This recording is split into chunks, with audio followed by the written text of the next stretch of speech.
My name is PJ, or Peter Jan.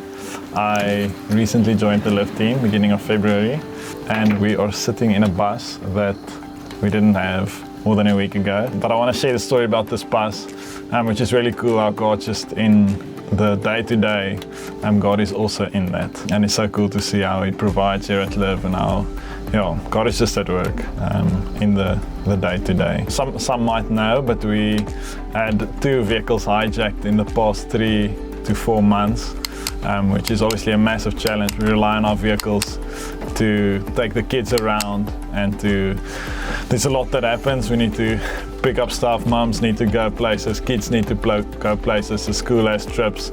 So without 2 vehicles, we were under quite a lot of pressure, and it's just frustrating to work like that with vehicles being gone. I was here 1 week, and then we got a phone call saying our 1 vehicle was just hijacked, which is quite scary and crazy. You always hear the stories, but you don't think it'll happen to us.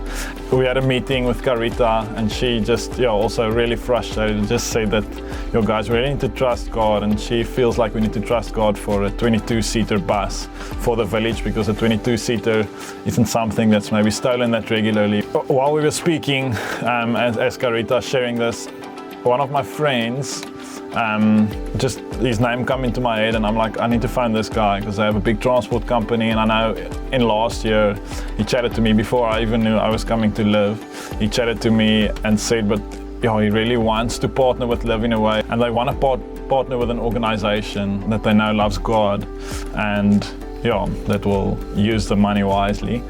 So I found this friend of mine after the meeting as I'm walking home for lunch, and I tell him the story. I'm like, listen, our vehicle is hijacked, doesn't have contacts that can give us a vehicle at a good price, because I know with a transport company they have contacts with some of the big car dealerships in South Africa.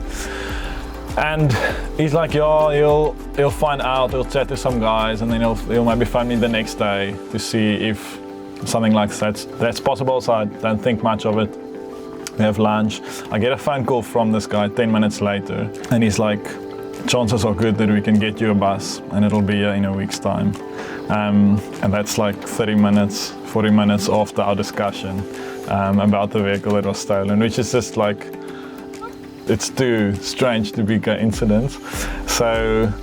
But he said, okay, he'll just confirm and then get back to me tomorrow. So I decided I don't want to tell anyone about this, because maybe it doesn't work out or something doesn't happen. So the next morning we have prayer as a team. We're praying at the end of the meeting.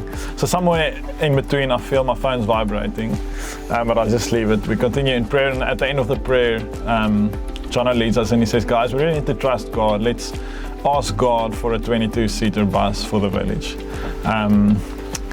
And the last 5 minutes or so in prayer, we just all stand together and say, God, would you provide for us? We really believe that this is what the village needs. And after the time of prayer, check my phone, and it was my friend who phoned me. I phoned him after the meeting. He's like, listen, we are getting you a bus. The bus will be here next week. So we get a bus within a week's time. It's just crazy.